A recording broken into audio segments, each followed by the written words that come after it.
2017 was a wild year for weather, with 6 major hurricanes forming in the Atlantic and wildfires sweeping the West Coast. And Bitcoin, an online currency, emerged as a legitimate force in the world economy this year. Bitcoin is just one way the business world embraced new technology in 2017. All that and more as our special year in review edition of District Wire News starts right now.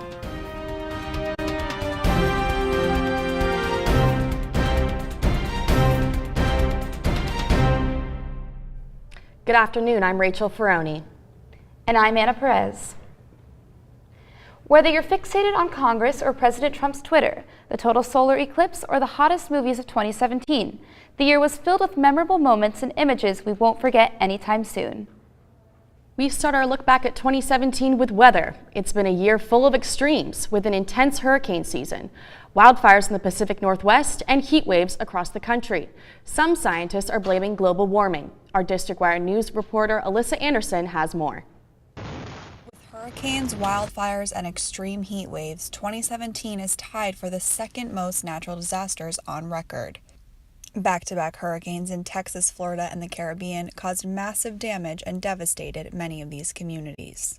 A lot of my family members, and I'm sure other people's family members, have worked their entire life and have spent most of their savings to be able to afford the type of house they want and to be able to work at the type of job they want. So to have so many things that you work so hard for it to just kind of be wiped out, it's really sad.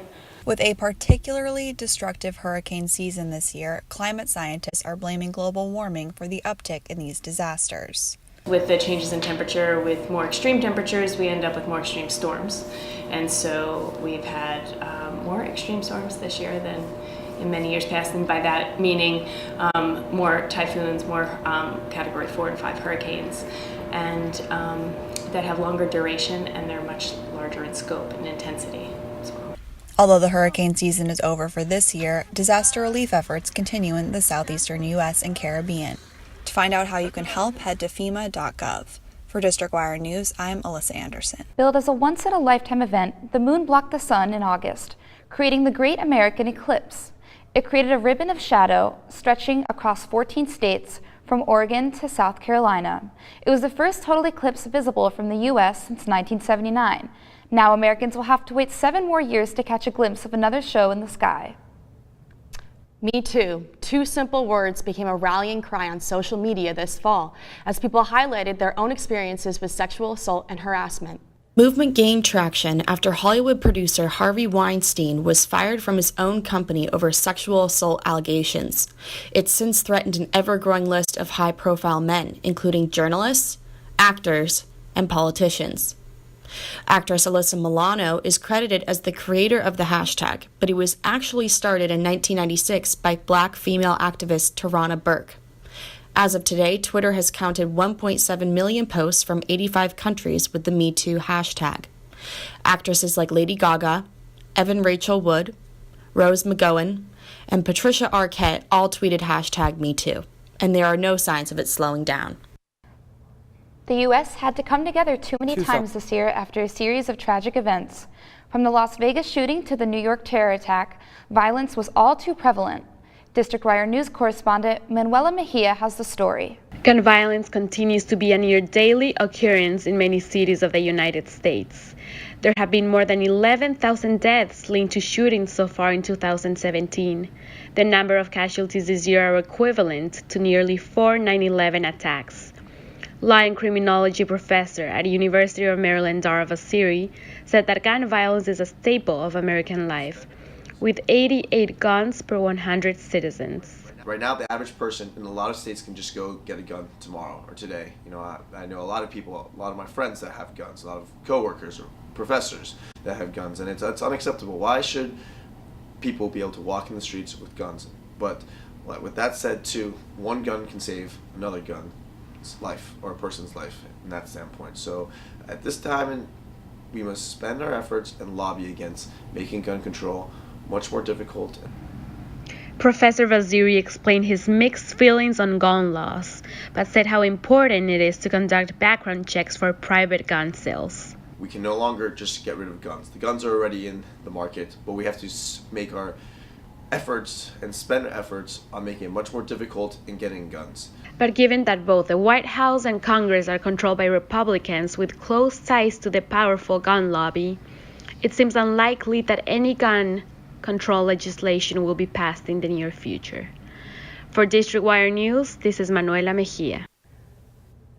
Tensions between the U.S. and North Korea swelled as the threat of nuclear war looms.